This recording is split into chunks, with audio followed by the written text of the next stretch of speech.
मंगलम् सर्वमंगलमांगल्यं सर्वकल्याणकारकं प्रधानं सर्वधर्माणां जैनं जयतु शासनं जैनं जयतु शासनं जैनं जयतु शासनं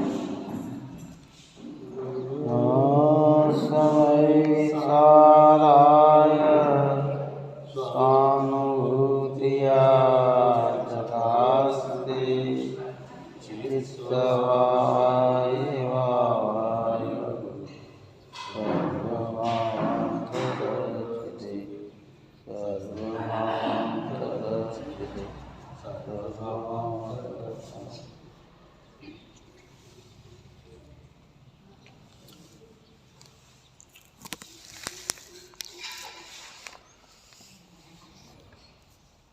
मंडलाधिकार अपना चल रहा था।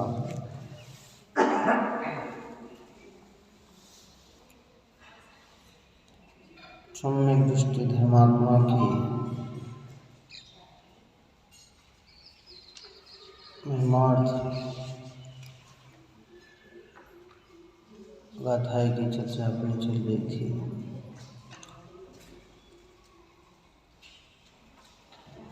शुद्धात्मा में भी संलग्न होने से, दृष्टि होने से सम्यक दृष्टि जी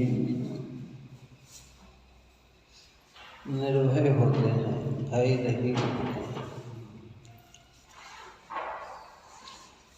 7 प्रकार के भय उनके जीवन में होते नहीं हैं और 8 गुण उनकी परिणति में प्रकट हो जाते हैं। इसलिए वे निशंकित होते हैं, निकांक्षित होते हैं, निर्विचिकित्सक होते हैं और अमूल दृष्टि वाले होते हैं। गाथा अपने 232 नंबर की हुई थी, जिसमें अमूल दृष्टि अंग की बात बनने निशंकित गुण की बात हुई कि वस्तु स्वरूप की ऐसी पक्की पकड़ होती है कि उन्हें कभी ये शंका नहीं होती कि मेरी आत्मा का नाश हो जाएगा।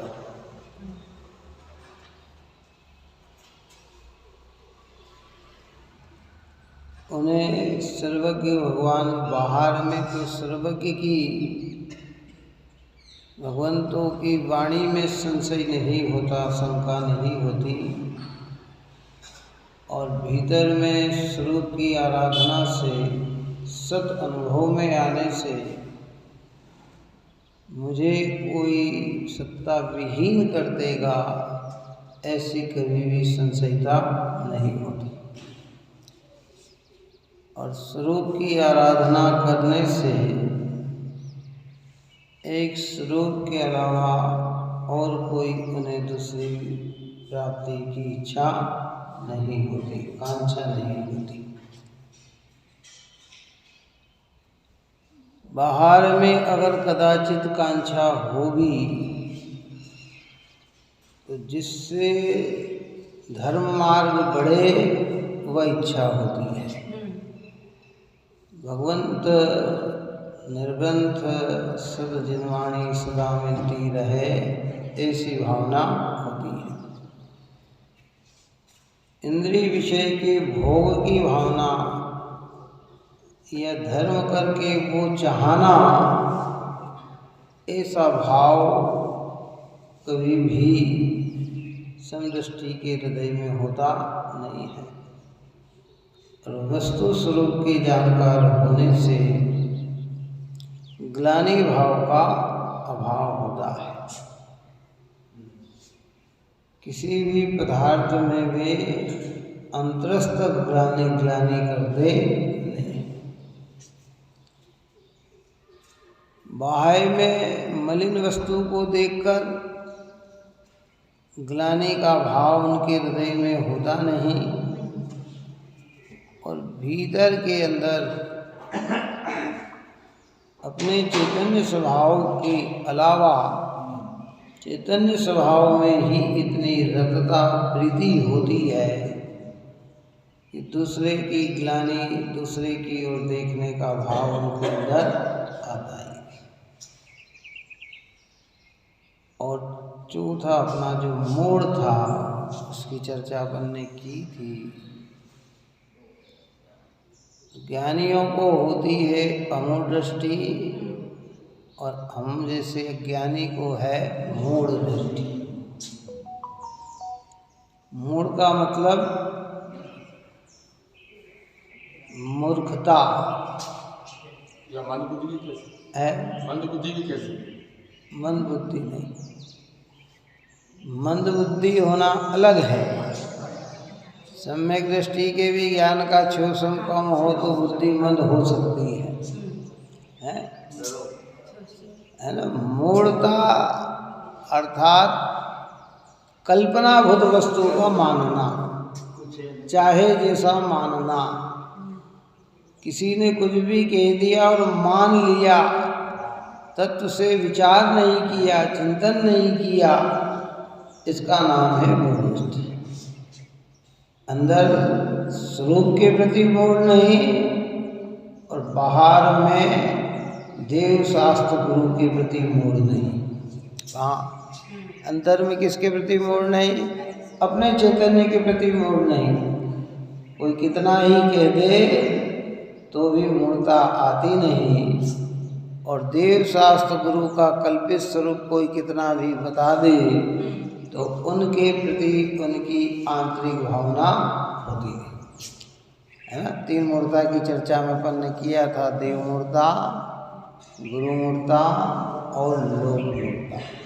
लोक मूर्ता का दूसरा नाम है पाखंड मूर्ता। क्या है? पाखंड। चाहे जैसा बता देना, उनने ये किया तो हम भी ये करने लग जाएं, अरे साहब कि भाई ऐसा नहीं। देखो भाई, जैन धर्म इतना पवित्र धर्म है, ये हमारी सारी अशुद्धियों को निकालता है। इसलिए जो भी हमारे अंदर है, दूसरे की निकाल पाए, निकल पाए, वो जरूरी नहीं है। हमारे अंदर हो, निकल जाए, ये जरूरी है। क्या?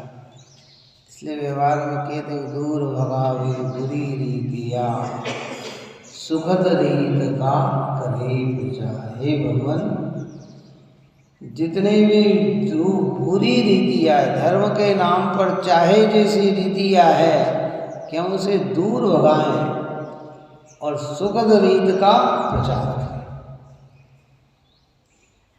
अब बुरी रीतियों में कितनी है? ढेरों है।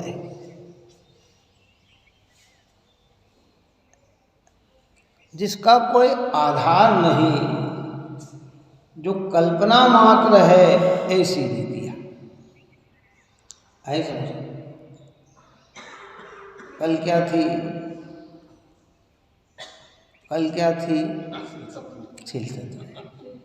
जैनी होकर भी ठंडा खाने का सोचता है। अरे भाई, ये हमारा मार्ग नहीं है भाई। है क्या? अरे अपन तो स्वाध्याय में ना, अपन बहुत सारे हैं। ऐसा थोड़ी है। ये जितनी भी व्यवहार प्रवृत्तियाँ है ना, लोक मूर्खता का मतलब क्या? लोक को देखकर अपने भी मूर्खता, अपन भी उसमें जुड़ गए। हमारे यहाँ कृतकार्यता अनुमोदना है ना। अनुमोदना का मतलब क्या है? आप कर रहे हो वो, उसको हम पसंद कर रहे हैं, चाहे वो सत्य है या न है, उसकी प्रशंसा कर रहे हैं। रात को 4 बजे के 3 बजे के 2 बजे उठकर खाना बनाते हैं, अंधेरे में खाना बनाते हैं। हमारे यहाँ कहते कि रात में तो कुछ काम होता ही नहीं है। और जो नहीं उसकी प्रक्रिया को अपनाता है कि भैया ये सब क्या है, ये सब लोक होता है। होली आदि जलाना ये है, इसमें धर्म मानना, संक्रांति मनाना, ये सब हमारे यहाँ नहीं है। हमारे यहाँ का मतलब जिन मत में नहीं है ना समझे। अब हम दुनिया को रोक नहीं सकते, कोई बात नहीं, लेकिन अपनी अनुमोदना तो उसमें न करे ना है। अरे ये सब कल्पनाभूत बात है। देखो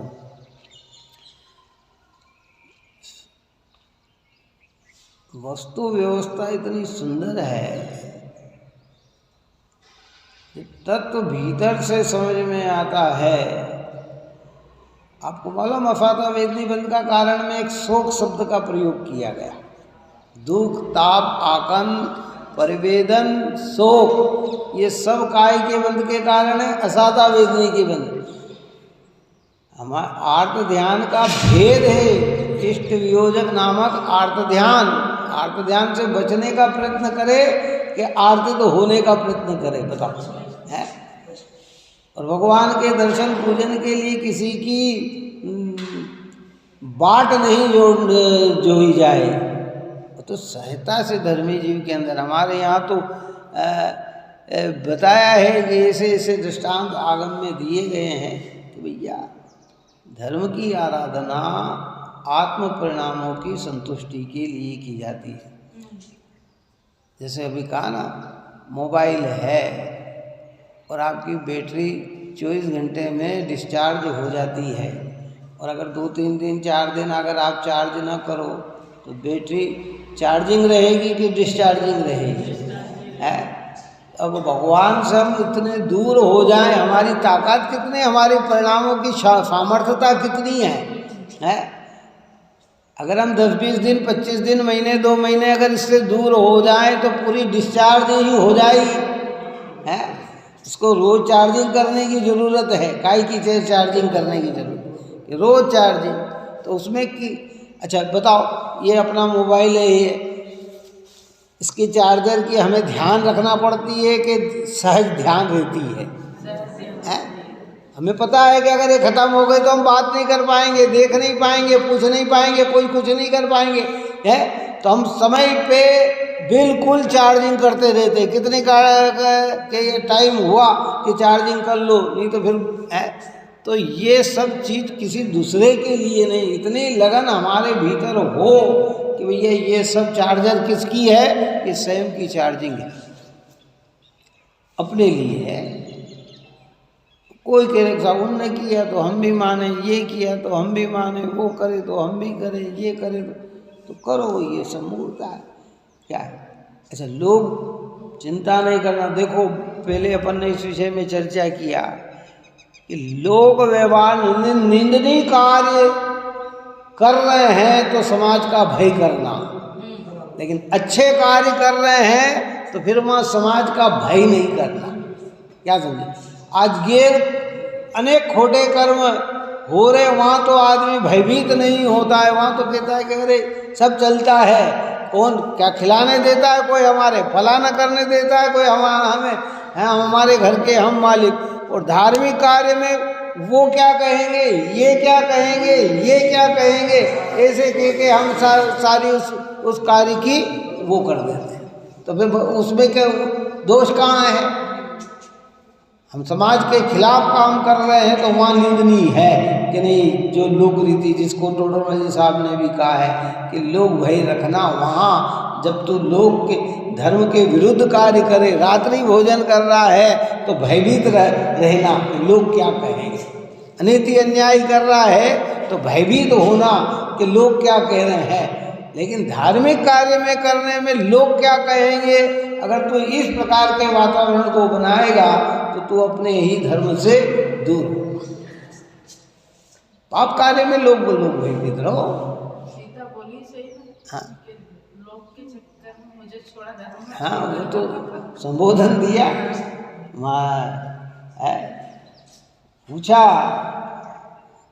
अपने कृत्यान के जीव ने कि माता मैं जा रहा हूँ अंतिम उपदेश आप क्या देना चाहती है, रामचंद्र जी के लिए क्या कहना चाहती है?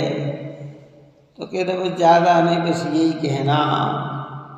तो ज्ञानियों की दृष्टि कितनी पवित्र होती है कि जिस प्रकार लोग अपवाद के कारण मुझ निर्दोष को आपने छोड़ दिया, वनवास दे दिया, ऐसे मिथ्या दृष्टियों के कहने में अपना धर्म मत छोड़ देना है। लोग क्या कहेंगे कि तुम अपना मार्ग छोड़ दो, ये औचित्य नहीं है। ये कहते हैं भाई, ऐसे यहाँ कहते हैं अमोड़पना, मोड़ता नहीं होना, और हमें अपने अंदर से निकालने का प्रयत्न करना। सबसे पहले अपना अंदर निकाल, दूसरा निकले कि नहीं निकले उसकी चिंता अपने को नहीं करना, समझाने का प्रयत्न करना, समझ जाए तो ठीक, ना समझे तो उसकी योग्यता, लेकिन अपने को तो उससे दूर रखने का प्रयत्न करना बुद्धिपूर्वक। ये कार्य नहीं होना, ये नहीं है कि नहीं, इसमें कोई महत्व नहीं है।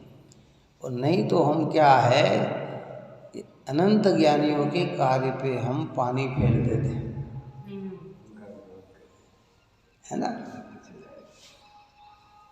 इसलिए लोग मुड़ता नहीं, और स्वरूप की मुड़ता नहीं, स्वरूप अनजान। कोई कहे कि साहब भगवान हमें ये करते हैं वो करते हैं, कि नहीं भाई, भगवान मार्ग बताते हैं, भगवान करने वाले नहीं। जितने भी भगवान हुए हैं, अरिहंत से ले महावीर से ले आदिनाथ से लेकर महावीर पर्यंत, और सामान्य के लिए अनंत सब जीव ने मुक्ति का मार्ग बताया है, सत्य बताया है। उन्होंने किसी को बनाया नहीं। 6 द्रव्य अपन ने कहा था ना पहले कि भगवान ने 6 द्रव्य बताए कि बनाए? क्या स्वर्ग नरक बताए कि बनाए? क्यों 84 लाख योनियां बताई कि बनाई? कर्म बनाए कि बताए? उदय बनाया कि बताया? ये सब बताया है, बनाया किसी को नहीं है। अज्ञानी कहते हैं कि बनाया, भगवान के बिना कुछ भी नहीं है। यहाँ कहते हैं कि भगवान ने मार्ग बताया है, वस्तु स्वरूप बताया है। मेरा चैतन्य आत्मा सब परद्रव्यों से भिन्न ज्ञानात्मक स्वरूप अनादि अनंत है, ऐसा बताया है। पर्याय में कमजोरी है, ये बताया है। इसलिए मूर्खता का अभाव करना, मोड़ नहीं देता, बहुत सावधानी पूर्वक, क्योंकि चारों ही तरफ मिथ्या मत का प्रचार प्रसार है। क्या है ना। चतुर्थ काल में तो अपन ने पहले कहा था कि चतुर्थ काल में मिथ्या मत बहुत छोटा था,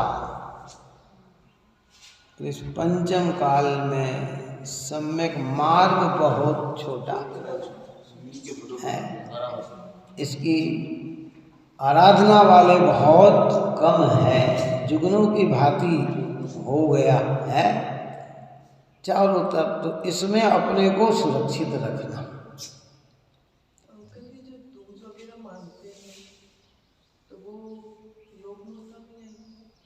कौन से दूध? जो होली की दूज मानते हैं, भाई दूज मानते हैं। देखो ये सब भाई दूज और होली की दूज, भाई दूज की तो एक लोक व्यवहार की प्रवृत्ति, उससे मिथ्यात्व का संबंध नहीं है।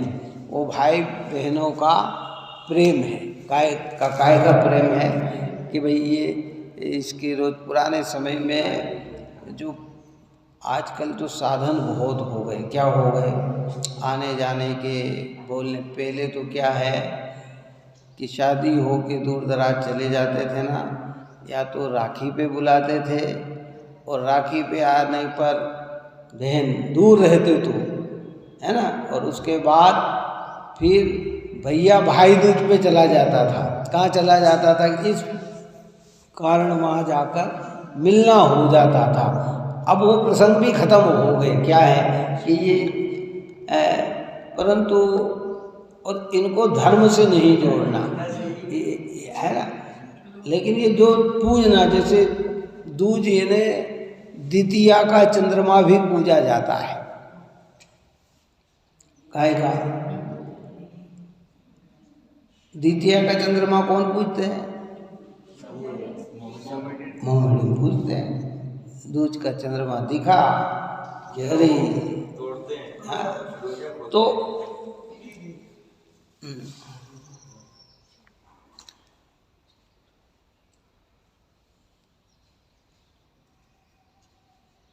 कबीरदास ने इसके ऊपर दोहा लिखा,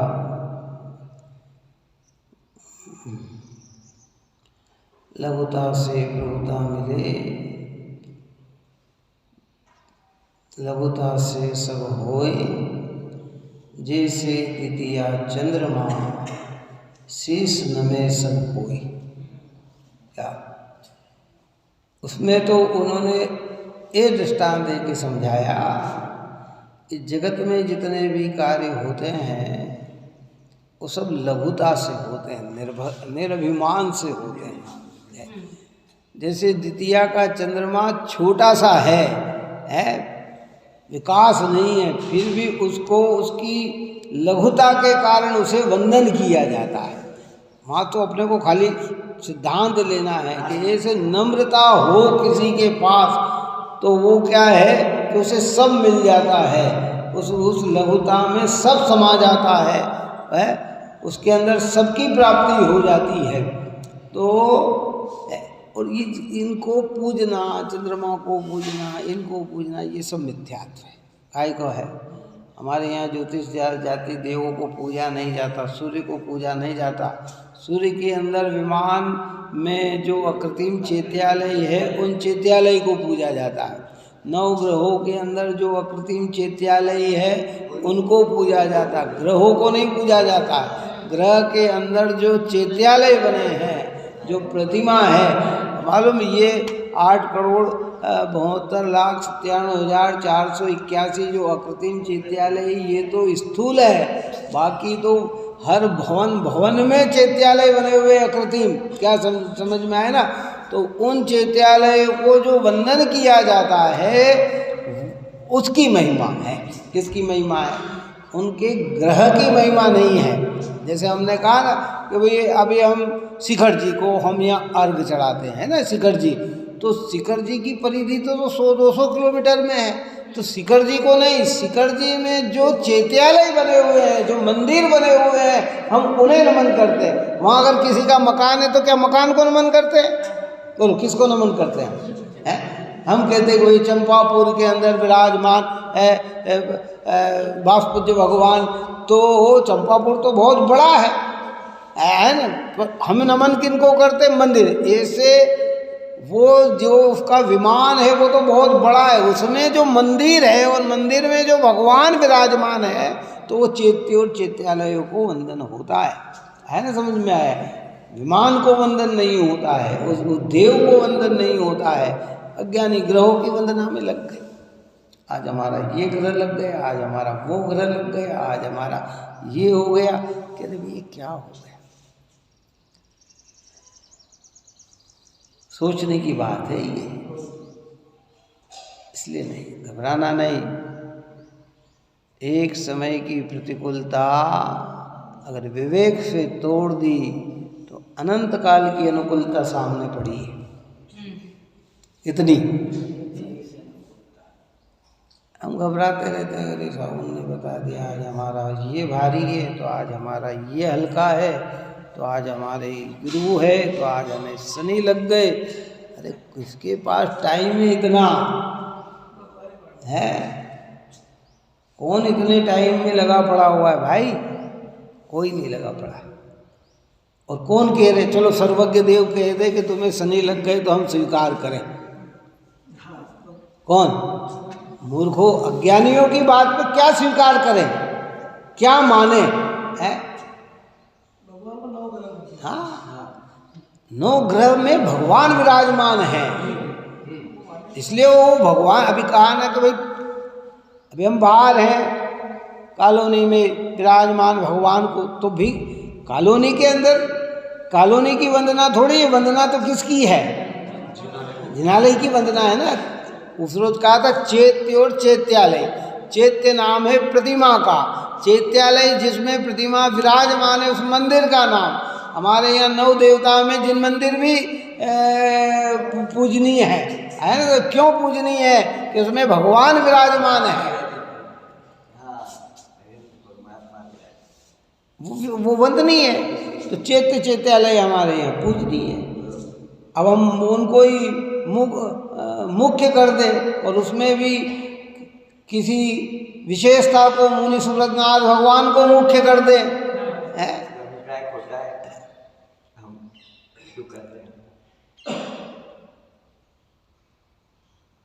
ये इंदौर में नवग्रह जिनालय है, उसमें मुनि सुव्रतनाथ वगैरह।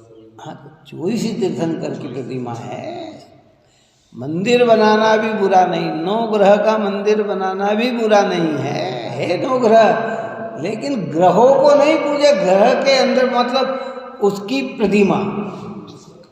क्या समझ में आए? व्यवस्थित व्यवस्था है ना।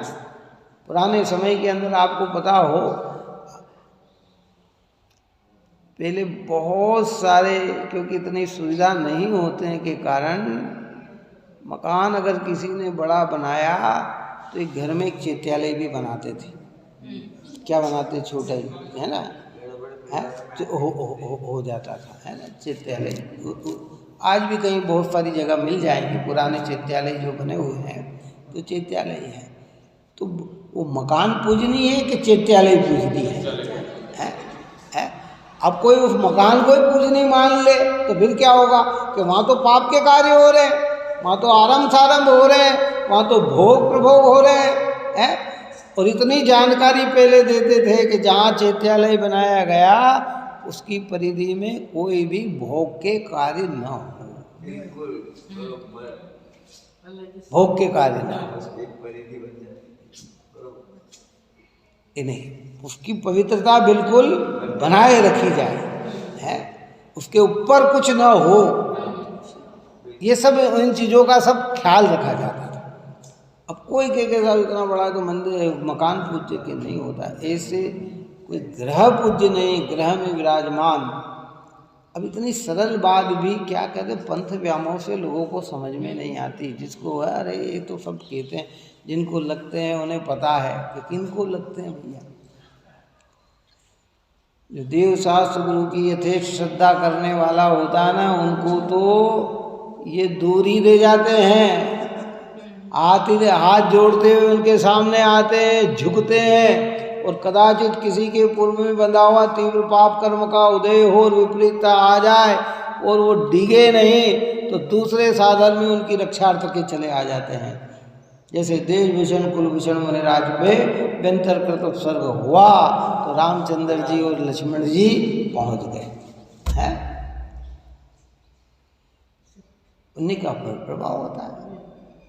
अच्छा, ये कमजोर जीव पर ही आत्मा हाँ, परेशान करते हैं। टोडर मल साहब ने लिखा कि जहाँ पाप कर्म का उदय तीव्र होता है वह रक्षा और सहायक का निमित्त नहीं बनता, और जहाँ पुण्य कर्म का उदय होता है वहाँ बाधक का निमित्त नहीं बनता, कोई निमित्त नहीं बनता। क्या करे, कितना ही क्या है?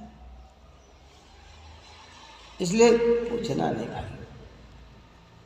हमारे सारे प्रश्नों का समाधान हमारी जिनवाणी माता में है, ज्ञानियों में है।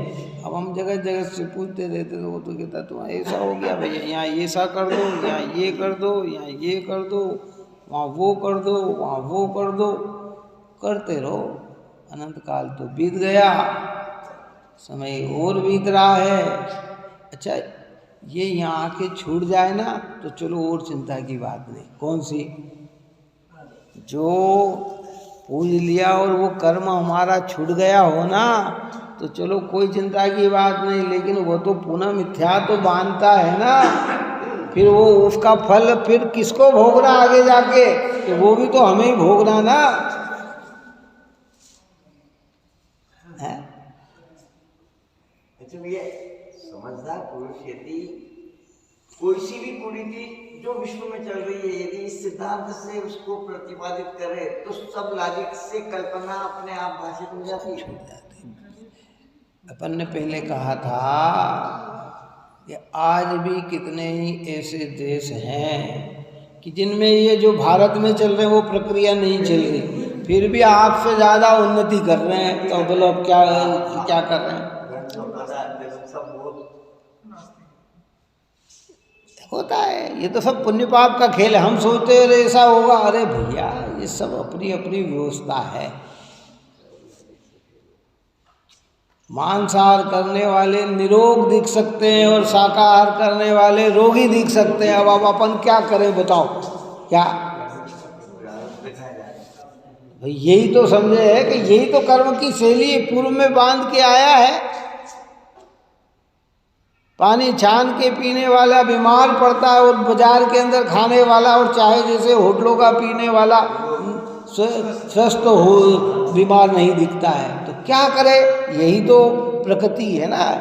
तो उससे अपने धर्म को नहीं छोड़ना, सिद्धांत को नहीं छोड़ना, सिद्धांत बनाए रखना कि नहीं जो मैंने किया है वही मेरे सामने है, दूसरे के द्वारा नहीं है।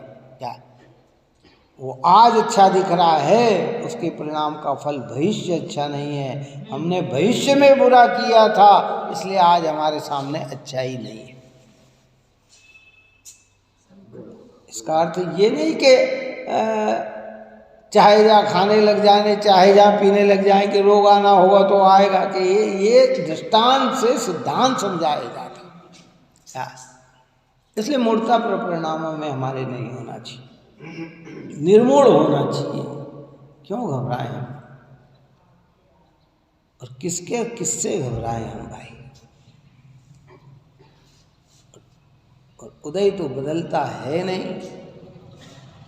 उदय जब टोडरमल साहब ने, सदा सुखदास जी ने भी कहा कि कर्म किसी का रिश्तेदार नहीं, कर्म को करुणा नहीं, क्यों? कर्म को दया भाव नहीं, कर्म छोटा नहीं देखता, बड़ा नहीं देखता, अच्छा नहीं देखता, बुरा नहीं देखता, राजा नहीं देखता, रंक नहीं देखता। वो तो अपने क्रम से जो आ रहा है सो आ रहा है, आ रहा है, आ रहा है? उसको थोड़ी पता है, इसलिए हम उसमें अपनी आस्था। हाँ देखो, एक प्रवृत्ति ऐसी रहती है कि अगर कहीं कोई कर रहा है और हम विरोध नहीं कर पाते हैं तो हम मौन हो जाओ, बस अपनी अनुमोदना मत जोड़ो और ज़्यादा प्रचार प्रसार भी मत करो। आज का समय इतना खराब है, समय की बात है। पहले आप कोई धर्म कार्य में दृढ़ रहते थे ना तो 100 जने प्रशंसा करते थे। आज किसी कार्य में आपने अगर दृढ़ता दिखाए नहीं तो निंदा करना चालू करो। ये बड़े ज्ञानी हो गए, ये बड़े धर्मात्मा हो गए, ये बड़े ये हो गए, ये फलाना हो गए, ये हो गए।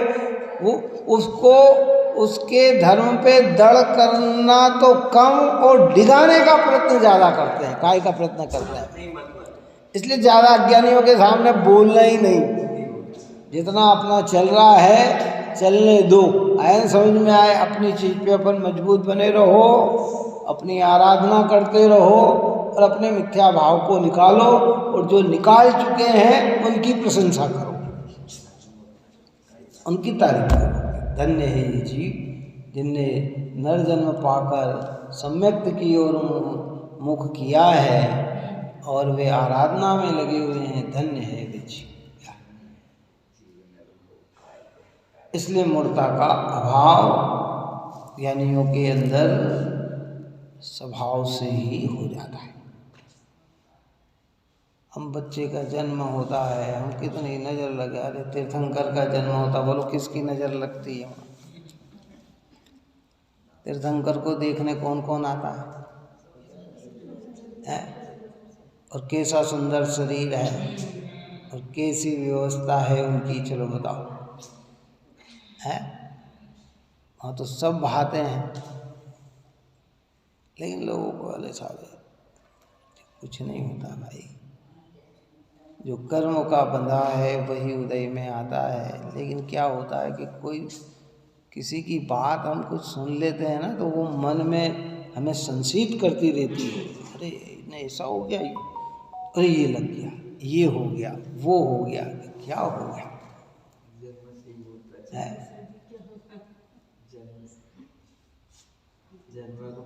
बस। और कौन करता है? जैन धर्म में तो है ही कहाँ भाई, अपने कर्म के अलावा कोई दूसरा करता है ही नहीं। दुख से सुख अवस्था में पहुंचना और सुख से दुख अवस्था में पहुंचना, ये सब अपने ही कर्म का फल है। कौन इसको करेगा? इसलिए मूढ़ता का भाव नहीं रहता। और जो मूढ़ता कर रहे हैं उसके प्रति साम्य रहना, उनकी हंसी भी नहीं उड़ाना, इनकी है ना समझ में, उनको उनके प्रति द्वेष भी नहीं रखना, उनके प्रति दुर्भावना भी नहीं रखना है। अगर सरल परिणामी हो, टोडरमल जी साहब ने कहा कि उपदेश उसको देना जो सरल परिणामी हो। कैसा? रुचिवंत दिखे तो कहना, और रुचि न दिखे तो मौन रहना ही श्रेष्ठ है। नहीं तो हम जाएंगे उसे सरलता से समझाने, और वो हमारा दृष्टांत पता है ना सबको, कौन सा दृष्टांत? बंदरों वाला है।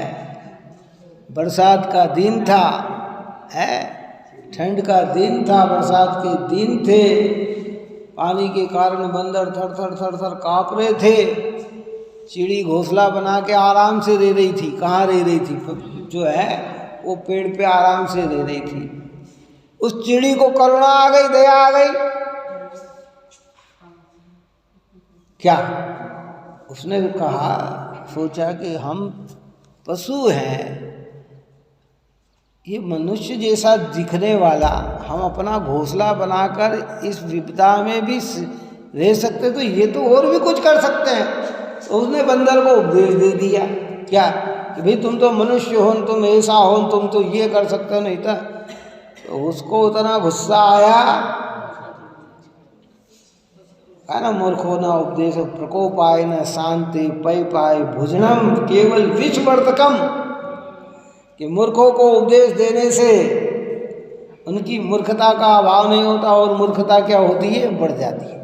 तो वो शांति से रहने वाले उसका घोंसला भी क्या हो गया?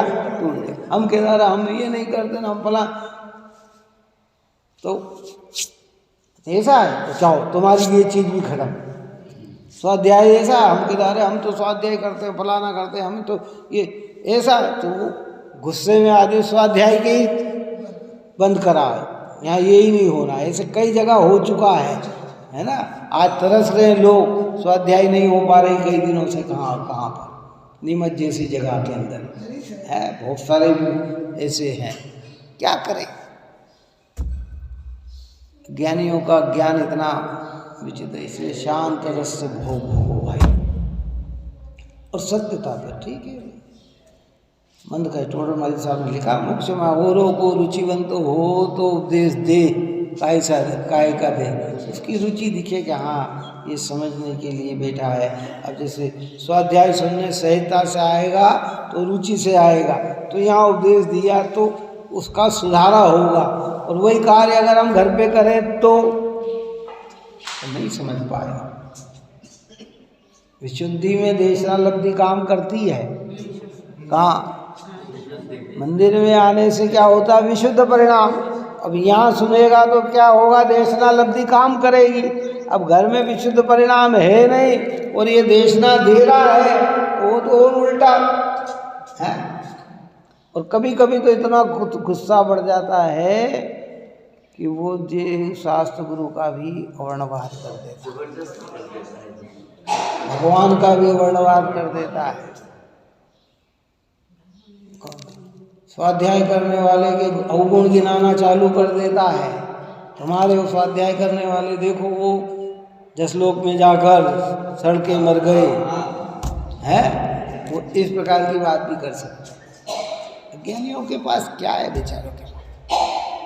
इसलिए अपना सुधारा कैसे हो, अपना भला कैसे हो, अपना हित कैसे हो, उस बात को प्रमुख करना। क्या अपने आप। इसलिए अपनी दृष्टि में मूर्ता नहीं होना, स्वभाव में मूर्ता नहीं, और देव शास्त्र गुरु के स्वरूप में मूर्ता।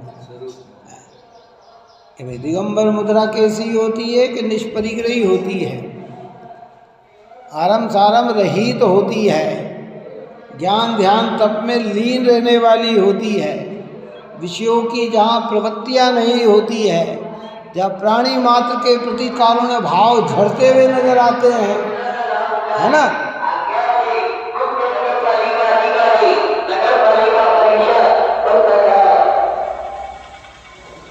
हमें और आपको तो दया दिखाना पड़ती है, और मुनिराजों में स्वभाव से ही दया होती है, झड़ती है उनकी दया। क्या समझे? हम तो दया का परिणाम मजबूरन लाते हैं, अरे भैया चलो करो नहीं तो जीवन चला जाएगा, और उनके तो हृदय से ही दया का परिणाम निकलता है। उन्हें किसी के प्रति दुर्भावना नहीं है, किसी के प्रति द्वेष भावना नहीं है, प्राणी मात्र के निरंतर हित को चाहने वाले होते हैं वो। उनकी बुराई करने वाले के प्रति भी द्वेष नहीं करते, उनके प्रति विपरीत बोलने वाले के प्रति भी कभी विपरीत शब्द का प्रयोग नहीं करते। वो ऐसे गहरे हृदय के धारी होते हैं मुनिराज दिगंबर संत। इसलिए हमें बहुत शांत ये सारी चीज़ों को समझना। अभी ऊपर में अपन ने ग्लानि शब्द का ये तीसरा अंग जो निर्विचिकित्सक था, मुनिराजों के सामने घानी में मुनिराज को पेल रहे हैं, फिर भी वो मुनिराज उससे द्वेष नहीं कर रहे हैं। किससे द्वेष नहीं कर रहे? राजा से द्वेष नहीं कर रहे हैं। बोलो, उनके परिणामों के प्रति द्वेष नहीं कर रहे हैं। यानी कितने परिणामों में दृढ़ता का परिणाम होगा। क्या करें, जहाँ अज्ञानता है वहाँ प्रचलन यही है भाई। और सब में एक ही प्रकरण चला, समता भाव को धारण करना, समता भाव को धारण करना। आयु क्षय होगी तो मरण होगा ही होगा, अपना परिणाम में विकृति नहीं आने देना, देश नहीं आने देना। उसमें कई मुनिराज ऐसे भी हो सकते हैं कि जिनके पास रिद्धि भी होगी, रिद्धियाँ भी होगी। कई 500 मुनिराजों में अभिनंदन आदि 500 मुनिराज को घानी में पेला ना, तो वो हो सकता है रिद्धि भी होगी, लेकिन उनका भाव नहीं आया भाव। ये कोई पंचम काल की घटना तो है नहीं, तो वो भी प्रक्रिया होगी। लेकिन उन सबका लक्ष्य का आएगा समता भाव, अपने समता भाव। अन्य मत में तो दुष्टों को मारने से पाप नहीं लगता, ऐसा कहा जाता है। जैन धर्म में ऐसा नहीं है। क्या वहाँ तो ये कहते कि दुष्टों को अगर मार दिया गया ना तो पाप नहीं लगता है। हमारे यहाँ कहते नहीं भाई। अब अगर बहुत ऊंचाई की बात से अगर हम चर्चा करें तो जैन धर्म को मानने वाले जीव को कोई दुष्ट दिखता ही नहीं है। बात ही समझ में है ना। अपन वो धानत राय जी की पूजा बोलते हैं ना, 16 कारण इसकी 10 लक्षण धर्म की, उसमें शब्द दादा डाला तो पीड़े दुष्ट अनेक। तो वहाँ विचार ये करना कि पीड़े भाई अनेक। हमारी दृष्टि में दुष्ट क्यों दिखे, हमें क्यों किसी को दुष्ट देखें। बात समझ में आई कि नहीं आई? वो तो ठीक है, वो तो संक्लेश परिणामों की दशा को बताया उन्होंने कि पीड़े दुष्ट अनेक, बांध मार भव विधि करे, हैं सरते निकाले तन विदारे, बेर जो न तहाँ धरे। हैं क्यों नहीं धरे कि जे कर्म पूरब किए खोटे, सहे क्यों नहीं जीरा। अति क्रोध अग्नि बुझाए प्राणी, साम्य जल ले सीरा। क्या करें, संसार की दशा ही ऐसी है। इसलिए भीतर से और नीचे की भूमिका में कदाचित भाव आता भी है, तो भी वहाँ धर्मी जीव उस भाव को उपादेय नहीं मानते, उसके कर्ता नहीं बनते, उसके स्वामी नहीं बनते, उसको रखने योग्य नहीं समझते, उस भाव को भी निकालने योग्य है ना। क्योंकि वो जो चर्चा है ना, वो मुख्यतः 10 धर्म में मुनिराजों की मुख्यता होती है। किसकी होती है? श्रावक का भी अंशरूप में है ना। तो कि भाई ये क्योंकि चारित्र की निर्मल परिणति का नाम क्षमा अधिक धर्म है, तो जब निर्मल पर्याय प्रकट होती है तो उन्हें दुष्ट कौन दिखे, और दुष्ट दिखे तो परिणाम कैसे है? द्वेष के हैं कि राग के हैं? अगर हमें कोई दुष्ट दिखे, देखो अभी पंडित साहब ने भी बहुत सारी बात कही है, और सर्वज्ञ के भगवान में तो सारे जगत के जीव दिख रहे हैं ना। अब उन्हें अगर वो दुष्ट दिख रहे हो तो फिर सर्वज्ञ के देशी हो गए कि क्या हो गए? बोल है। और करुणा दया वाले भी दिख रहे हैं, अगर वो उन्हें दुष्ट माने तो फिर इनको क्या माने? उपकारी अच्छा माने।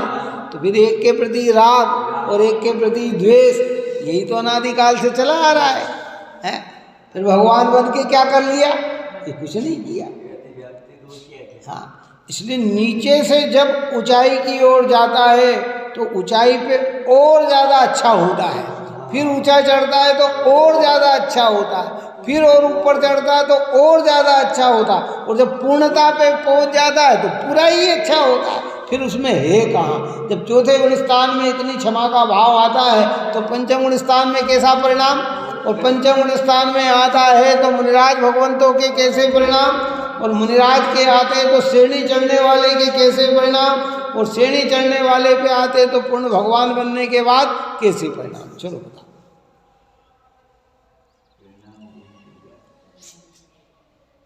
इसलिए मूर्ता का भाव हमारे अंदर नहीं होना ही नहीं चाहिए, और है तो निकालने का प्रयत्न करना चाहिए, घबराना नहीं। दोष समझ में आएंगे तो ही दोष छूटेंगे, समझ में नहीं आए तो दोष कहाँ छूटेंगे? हमें समझना चाहिए। बहुत वातावरण, इसलिए नियम सार की गाथा जब आगे आए, नियम सार चलेगा तो उसकी गाथा में एक आचार्य भगवंत ने बहुत अच्छी मार्मिक गाथा दी है। क्या कि जिहे जीव नाना कर्म नाना, नाना ही लब्धि लही, अतएव वर्जित वाद है सपर समय के साथ भी। क्या कहा? संसार में जीव कितने? नाना यानी अनंत जीव। कर्म कितने के? अनंत है। जीव नाना कर्म नाना, नाना ही लब्धि रही। उस कर्म के उदय की प्राप्ति सबको अलग अलग अलग अलग प्रकार की है। जीव अनंत, कर्म अनंत, और सबको उपलब्धियां भी कैसी है? अनंत। सबके उदय अलग अलग, सबकी प्रक्रिया अलग अलग, सबके संयोगों की प्राप्ति अलग अलग। अतएव वर्जित वाद है, इसलिए हे भव्य आत्मा ऐसा समझकर वर्जित है, निषेध है वाद यानी विवाद कथन का, सपर समय के साथ भी। स और पर समय हमारी जैसी मान्यता वाले हो और उनमें भी किसी को कोई बात न समझ में आए या गलत हो तो वहाँ भी विवाद करने की जरूरत नहीं, और पर के साथ भी विवाद करने की जरूरत नहीं, समझा सकते हैं। और आप और हमारा इतना कर्तव्य बनता है, ध्यान रखना, इतने हृदय में इतनी जिज्ञासा रखना कि जो हमने सुन रखा है उसमें अगर कहीं तर्क युक्ति से कोई बात कटती हो तो सहर्ष स्वीकार कर लेना। आगम से कोई बात कटती हो तो सहर्ष स्वीकार कर लेना, है ना। और आगम में नहीं मिलती हो, सत्य है, तो फिर अडिग बने रहना। क्योंकि हमने अभी कोई सर्वांग शास्त्रों का अभ्यास नहीं किया है। बात समझ में आई नहीं? इतना ज्ञान का कोई वो नहीं है। इसलिए कई आगम में कहीं कोई परिस्थिति वश कोई बात है तो उसको उस तरीके से मूल सिद्धांत में ये नहीं, संशय में नहीं जाना। हाँ, सपर विभाग कई लोगों को नहीं, और नहीं भी समझ, अपने वाले भी नहीं समझ में आ रही बात। ठीक है भाई, जब योग्यता होगी तब समझ में आ जाएगी। आज नहीं समझ पा रहा है, हाँ, उसको इतना प्रयत्न जरूर करना चाहिए, समझने का प्रयत्न करना चाहिए। ये कह रहे हैं तो कहीं मैंने निर्णय किया तो कोई कभी तो नहीं रह गई, मुझे उस दृष्टि से भी सोचना चाहिए, इस दृष्टि से भी सोचना चाहिए, इधर से भी सोचना चाहिए, और कमी लगे तो निकाल दो, और नहीं और चारों तरफ से परिपूर्ण है तो फिर किसी प्रकार की संशय करने की जरूरत नहीं, और पर से विवाद करने की जरूरत नहीं। हाँ,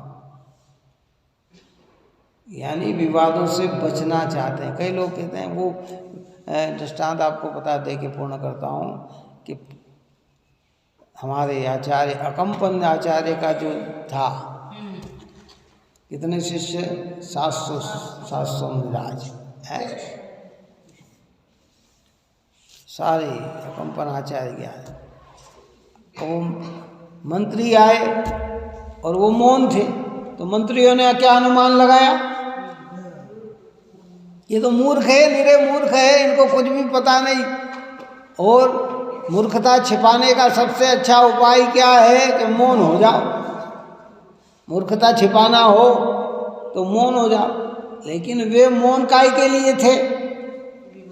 कोई मूर्ख थे इसलिए मौन नहीं थे।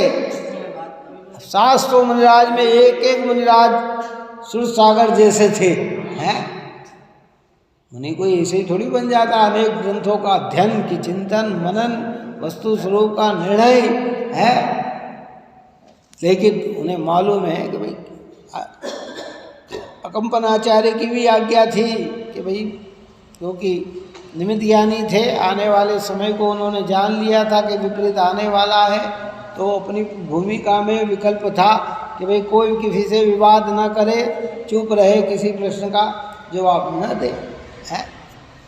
अज्ञानी ने उसका अर्थ क्या निकाला, ये तो मूर्ख है, कुछ नहीं जानते। ऐसे कई लोग कहते हैं वहाँ चुप हो जाए तो लोग क्या समझते हैं कि अरे भाई, विवाद बढ़ाने की अपेक्षा मौन हो जाना भी कई बार श्रेष्ठ हो जाता है। क्या हो जाता है? लड़ाई झगड़ा करने की अपेक्षा मौन हो जाना भी श्रेष्ठ हो जाता है। अज्ञानी उसका दुरुपयोग करते हैं, वो समझते कहते देखो, नहीं भाई क्या करें। सबसे बड़े अभागे तो आप और हम ये हैं कि हमें मनुष्य जीवन भी मिला, जैन कुल भी मिला, और इतनी सौंदर्यता भी मिली, पर साक्षात भगवान गणधर नहीं मिल पाए, ये भी हमारा बहुत बड़ा अभाग्य है। नहीं तो हमारे सारे प्रश्नों का समाधान होता। बात समझ में आई कि नहीं है? तो भाग्यशाली, लेकिन साक्षात नहीं मिले हैं ना, तो ये भी एक हमारा बहुत बड़ा ज्ञान कर्म का उदय है कि जैन कुल में जन्म तो लिया लेकिन तीर्थंकर न मिले। क्यों? जैसे जिसके सिर पे गुरु होते हैं ना, एक अंतिम बात कहता हूँ, गुरु होते हैं। जैसे घर में सासू होती है, बहू होती है, तो वो बहू कितनी निर्भय होती है कि कोई भी तकलीफ होगी तो उसका जवाब किसके पास? कोई आए, सब मैं नहीं जानती, आप तो सासू जी से पूछ लो। किससे कहते हैं? अरे तो साहब मैं कुछ नहीं जानते, आप तो उनसे पूछ लो। ऐसे गुरु सिर पे हो तो शिष्य कितना निर्भय होता है। क्या है? कोई भी क्या अपन नहीं जानते साहब, आप तो हमारे गुरु से चर्चा कर लो साहब, हम तो कुछ नहीं। तो तीर्थंकर होते तो फिर हम कितने निर्भर होते। कोई प्रश्न करते कि भाई तुम जाओ अपने प्रश्न का समाधान ले आओ, वहाँ पे जाके उनसे प्रश्न करो, हमसे करने की जरूरत नहीं है। आया ना समझ में? लेकिन अपन अभागे हैं, ऐसे भगवंत का सानिध्य हमारे जीवन में हमें मिल नहीं पाया। आचार्य भगवंतों का, गणधरों का सानिध्य हमारे जीवन में मिल नहीं पाया है, लेकिन उनकी वाणी मिली है, तो इसमें भी सब प्रश्नों का समाधान है। इसलिए जो जो हमारे अंदर मूर्खता का भाव है, उसे निकालने का प्रयत्न करना। ऐसे 4 गुणों की चर्चा अपन ने की। पंचम गुण कल अपना उपगोहन नाम का जो अंग है सम्यक दृष्टियों के, उसकी चर्चा करेंगे, है ना। आप हम सभी जीव बहुत धैर्यता से जिनेंद्र देव के निकट रहकर अपने परिणाम को निर्मल बनाएं, यही मंगल हो। निज में बताए यह अनंत उपकार है, उसके लिए जिनवाणी मांगो वंदना शतवार है।